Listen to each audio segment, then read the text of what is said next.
All right, we've got 8 of these solving problems. And we'll do this the same way that we did with the notes. So find all solutions for x, in the real number system. So that means you should be adding 2 pi k, where k is an integer, to every single answer set. And if you just want to put a blanket k is an integer on all of these, that's fine. But you do need to write plus 2 pi k every single time. All right, so for the first one, it's a single trig function. We need to isolate the trig function. So sine squared equals 1/2. The trig function is not isolated until you square root both sides.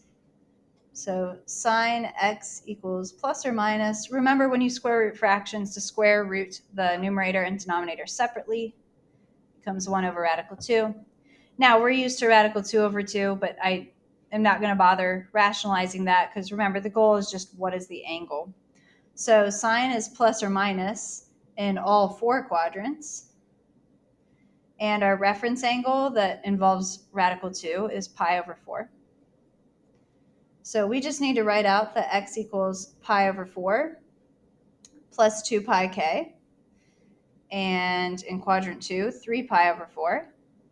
The plus 2 pi k gives you all of the coterminal angles to 3 pi over 4. So all the positives, all the negatives, as many infinite circles as you can add or subtract to that. And you do that for each one. So quadrant 3 is 5 pi over 4. And quadrant 4 is 7 pi over 4. So all of these, I'm going to get a little bit lazy, I guess, and just say k is an element of the integer number set for that solution. All right, our second problem is already factored for us, so that's kind of nice. So if this is already factored for us, then we set each part equal to 0, each factor equal to 0. So in that case, tangent x could equal 0, or tangent x could equal 1. When sine, cosine, tangent, cotangent, when they're equal to 0, you should be on one of the non-quadrant angles. Remember, tangent is y over x, so we're looking at where are the y coordinates equal to 0.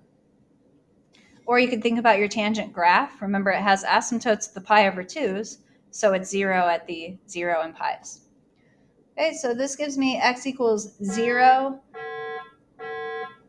plus 2 pi k, but we should just simplify that. I hope that we know that 0 plus something is not necessary to write. So x equals 2 pi k, where k is an integer, and x equals, that's different than pi plus 2 pi k, because remember, 2 pi k will be all the even multiples of pi, and pi plus 2 pi k will be all of the odd multiples of pi. So both of these are relevant. And again, k is an integer in all of these scenarios when I write it down. And then be careful with tangent equals 1 as well, because in our notes, we had a few examples where sine equals 1, cosine equals 1, so we go non-quadrant again. But remember, tangent x equals 1, this is something that pops up a lot for us this year, and it pops up a lot next year for when we have to evaluate trig with calculus. So tangent, the reference angle here is pi over 4, and tangent is positive in quadrants 1 and 3. So this solution set is that x equals pi over 4 in quadrant 1 plus 2 pi k, and x equals, in quadrant 3, 5 pi over 4 plus 2 pi k. That will give us all of our solutions for that entire equation. For the next one, it's a single trig function again, secant squared, so let's isolate that. Secant squared x equals positive 4 over 3, square root. So secant x equals plus or minus 2 over radical 3. My brain works better in sine, cosine, tangent, so cosine x equals plus or minus radical 3 over 2. So you don't have to write that, but it just makes my life easier in my brain. Quadrant should be all 4 quadrants because we have a plus or minus. And the reference angle, think about quadrant 1, and where is cosine radical 3 over 2? That's at pi over 6.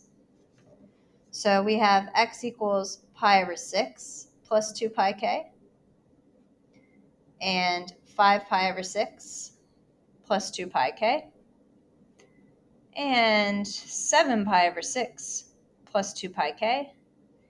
And finally, 11 pi over 6 plus 2 pi k. For all of those, the k that we're referencing has to be an integer for this to be true. Remember, the AP exam will write out, they won't use this notation. And honestly, I need to find out if you're allowed to use this shorthand notation or not. To be safe, we should just be writing k as an integer in words. But with as often as we're doing it on this worksheet, it's kind of tedious. So this is correct math notation to say k is an element of the integer number set, which is represented by capital Z. All right, next one, again, a single trig function. So cosine of 3x is equal to negative radical 3 over 2.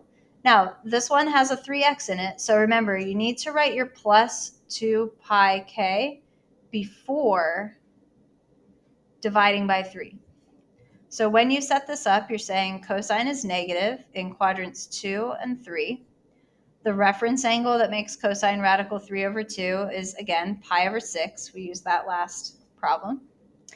So we say 3x equals, in quadrant 2, 5 pi over 6 plus 2 pi k. And when we solve for x, we divide by 3. Remember, when you're dividing by 3, it's like multiplying by 1/3. So if that makes things easier, we've been dealing with lots of complex fractions and it can get confusing. So dividing by 3, you can think of it like this. And okay, so if I distribute that through, I get 5 pi over 18.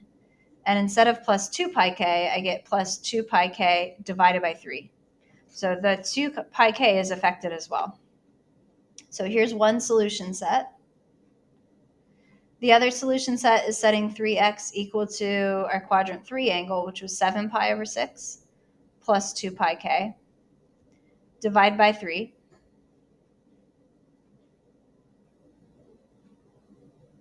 And that becomes 7 pi over 18 plus 2 pi k over 3. And again, both of those are k has to be an integer for this to be true. Okay, on to number 5. Here I have the same type of trig function, but I can't isolate a cosine because one of them is a cosine squared.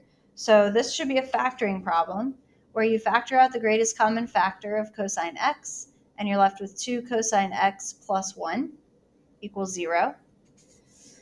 So this is factored. That means that this factor cosine x could equal 0. Or if 2 cosine x plus 1 equals 0, then cosine x would equal subtract 1 divided by 2, negative 1/2. If cosine is equal to 0, we're talking about a non-quadrant angle. So when is the x coordinate 0? At the top and the bottom of the circle. So x equals pi over 2 plus 2 pi k, and also 3 pi over 2 plus 2 pi k, where k is an integer. Cosine x equals negative 1/2. Cosine's negative in quadrants 2 and 3. The reference angle that makes cosine 1/2 is pi over 3. So x equals, in quadrant 2, it's 2 pi over 3 plus 2 pi k. And in quadrant 3, it's 4 pi over 3 plus 2 pi k. You're not required to write down the quadrants and the reference angles, but you can see I just paused there to think what I was doing. What I did, because my brain stopped. What I did was go back and look at what quadrant I wrote down, and then that triggered my mind back into oh yeah, 4 pi over 3. So it's worth writing down. It takes a second to do. Okay, next one. Cosine cubed equals cosine x. It is illegal. We talked about this with rational expressions or rational equations, but it's illegal to divide away a cosine x. So what I don't want to see, because you might lose an answer, what you are not allowed to do is say, divide this out, gone, when is cosine squared equal to 1? That's not good because we might lose a solution in doing that. So never do that. Just like you're not allowed to, if this is x cubed equals x, it is a terrible idea to divide by x on both sides because, again, you could lose solutions. What are we supposed to do instead? If we have multiple trig functions and they're just to varying powers, we should get this equal to 0 and then factor. If we factor out a cosine x, we're left with cosine squared x minus 1. And then cosine x equals 0. Cosine squared x would equal 1. So when you square root, you do get that cosine x would equal plus or minus 1. So this is going to be non-quadrant angles all around. So let me just draw my 4 non-quadrant points here. So this is on our circle, on our unit circle of radius 1. Here are the 4 non-quadrant angles. When is cosine equal to 0?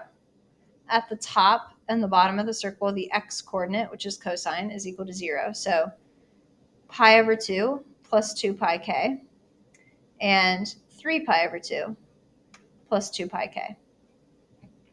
Because when is cosine equal to plus or minus 1? So it's equal to positive 1 at 0 and negative 1 at pi. So remember, we're not going to write 0 plus 2 pi k. We're just going to write 2 pi k. And then we will write pi plus 2 pi k. You could also factor pi out and make it like pi times 1 plus 2k. You don't have to do that. And again, that's integers as well. Okay, last two. So this one's already isolated for me, so that's nice. Sine of 2x equals negative radical 3 over 2. So quadrants have to be quadrants 3 and 4. Reference angle, when is sine equal to radical 3 over 2? Pi over 3. Here's another 2x one. So remember to add 2 pi k before dividing by 2 in the end.